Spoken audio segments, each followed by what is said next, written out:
Hello, my friend, and welcome to Pro Wrestling Daily. My name is Aaron Machbitz. Let's talk about the Elimination Chamber. What happened, the fallout, my reaction, and what's going to happen heading into WrestleMania. Now, the show opened up with a really good women's Elimination Chamber match, but the absolute star of that match was Raquel Rodriguez. Now, going into the Elimination Chamber, I was very hesitant about Kiana James. I didn't really realize why she was in there. I hadn't really seen much of her work. And throughout the first half of that match, Kiana James absolutely impressed. She was really good, really sharp, really crisp. She executed well. She looked great. She's strong. She's powerful. She had good facial expressions. Everything about Kiana James kind of fired me up in that match. And I want to see more of what she has to offer. Kiana James is already better than Jade Cargill.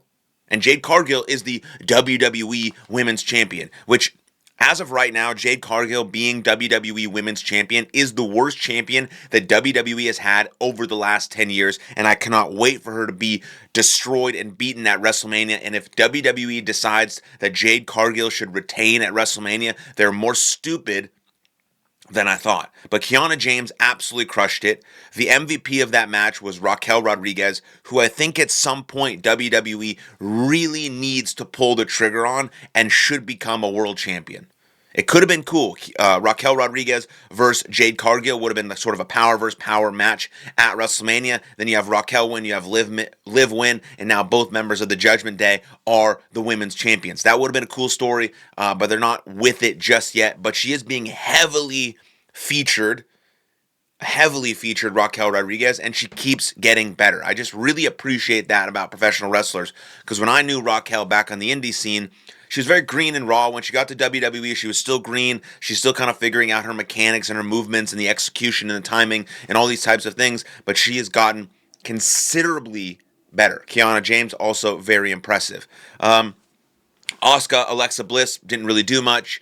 And then sort of the final stretch between Tiffany Stratton and Rhea Ripley was solid. They went with the safe pick, and they went with my pick as well in Rhea Ripley because she is the biggest star in the women's division. Full stop. No doubt, biggest star in the women's division. One of the top 5 stars in the whole company, up there with your CM Punks, your Roman Reigns, and your Cody Rhodes, your Rhea Ripley's. Like, she is up there, biggest star in the women's division, and it's 100% chance, please, it's 100% chance that she absolutely dominates, decimates Jade Cargill, and wins the WWE Championship at WrestleMania, because again, Jade Cargill, worst WWE champion that WWE has picked in recent memory. I would say maybe in the last 10 years.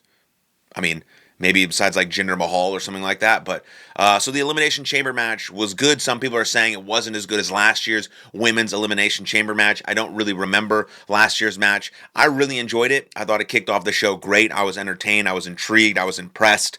I enjoyed the match.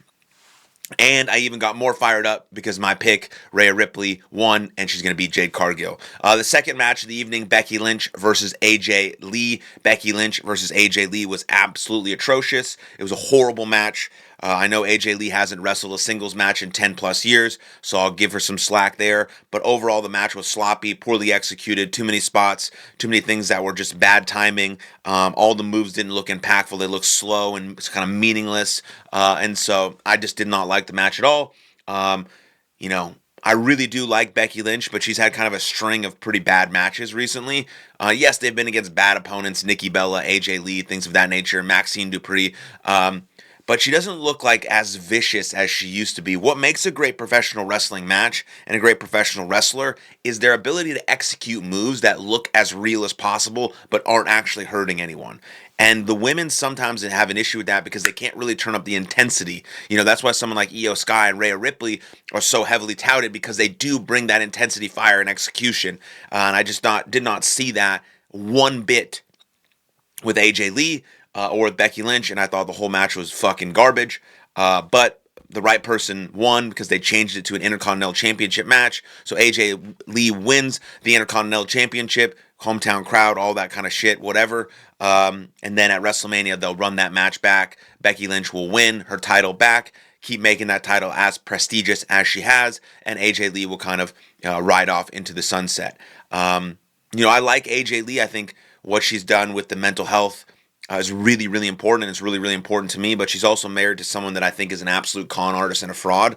So it's hard for me to kind of connect those dots. But the match was horrible. So we'll just move on to the next one, which was CM Punk versus Finn Balor. Great match, great wrestlers. Again, don't like CM Punk, think he's a fraud.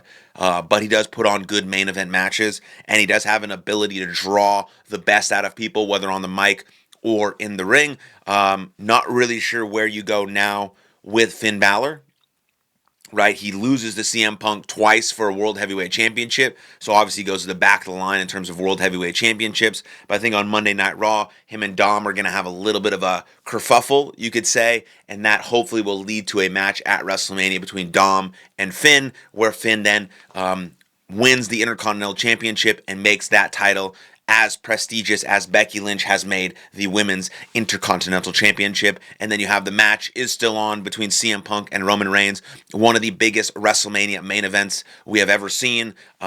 I pray to the wrestling gods that Roman Reigns beats the snot out of CM Punk, and we end WrestleMania the whole weekend with Roman Reigns standing tall as your World Heavyweight Championship. And historically, the WWE Championship was more prestigious than the World Heavyweight Championship, but I think WWE wants to elevate that world title so maybe they're on equal footing.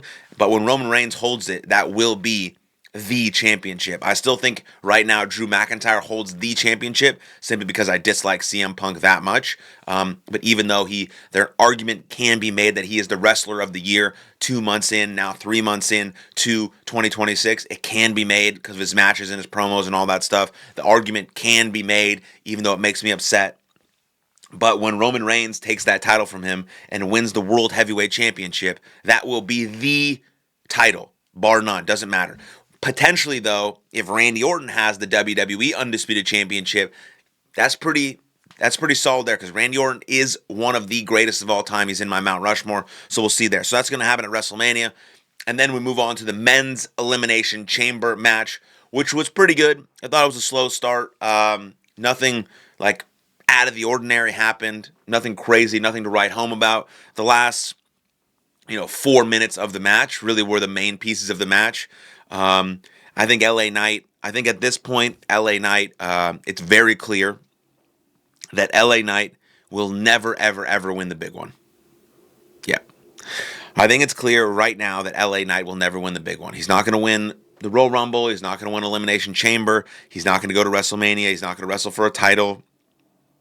He's or a big title. He's not going to be undisputed champion. He's not going to be world champion. It's just not going to happen. And then he has a massive botch on his elbow drop, which gives more fuel to the fire for the people in WWE who think he shouldn't be there, even though he's a better performer than Jey Uso. It's not even close. But he did have a massive botch in a huge spot last night. And I think it's safe to say at this point, he will never win the big one. He will be the upper mid-card guy who kind of floats and has good feuds, but will never win the big one, never make it to the tippy top. And then we see that Seth Rollins is the masked man that is revealed.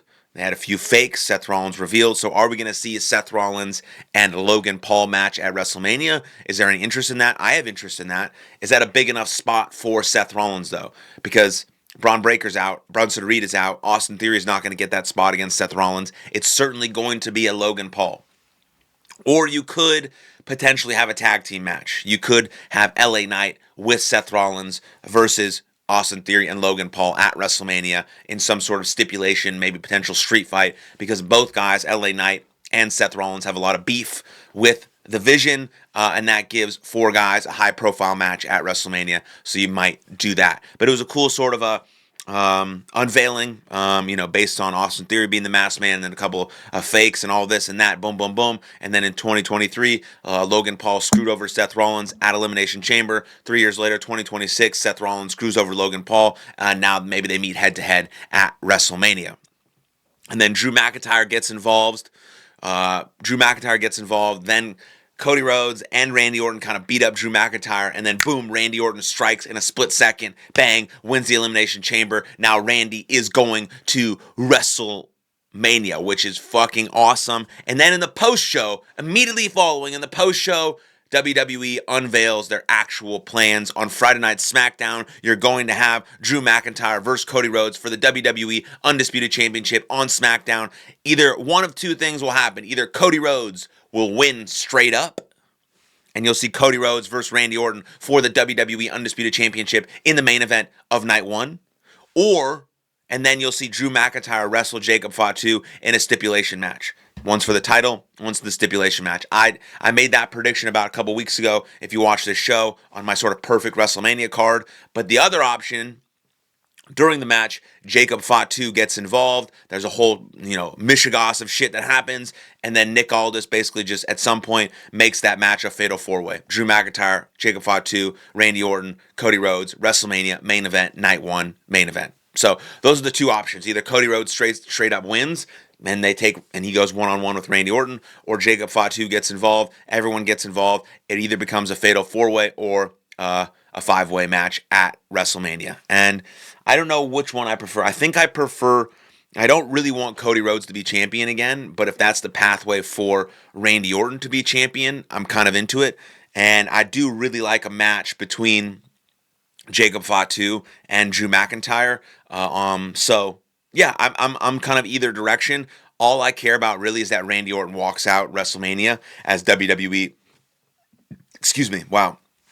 Last few seconds of the show, I'm burping. Anyways, here we go. Stay with me. The only thing I care about now is that Randy Orton walks out of WrestleMania as the WWE Undisputed Champion, winning his 15th world title and inching closer to Ric Flair and John Cena to become the most, have the most held championships of all time, because Randy Orton is in my Mount Rushmore. He's one of my GOATs. John Cena is also in my Mount Rushmore and is one of my GOATs. But I think overall, Elimination Chamber was decent. I don't think it created anything amazing stories or amazing moments that are really going to entice people to go want to watch. I mean, the absolute worst part of the show, I forgot to mention this, the absolute worst part of the show was Danhausen. That was the fucking stupidest shit I've ever seen in my whole life. The guy is buried before he even starts. I know Danhausen. I'm not going to talk about him personally because his character and who he is as a person is much different than how he's presented as a wrestler. He's a bad wrestler. He has a decent charisma, but I just don't really understand what the point of WWE bringing him out is. He's already buried. He's booed. He's a comedy character. He's never going to win anything. I just don't get it. It was stupid, especially on a very serious PLE like that. It just doesn't make sense. I also don't think he needed to be signed. He adds no value to the roster or to the shows or anything like that. And so that was a really dumb move by WWE. And I think it diminished the whole PLE. I think it really did diminish the whole PLE, and I just don't get it. But outside of that, and outside of Becky Lynch versus AJ Lee, the other three matches were good. I enjoyed them. And business still needs to pick up heading to WrestleMania, so we'll see what happens on Friday Night SmackDown and Monday Night Raw, and we'll see what the last 7 weeks of the road to WrestleMania have to offer us. But please comment down below. I'd love to hear your thoughts. Then like the video, subscribe to the channel, and I'll see you guys next time. Lots of love. Cheers.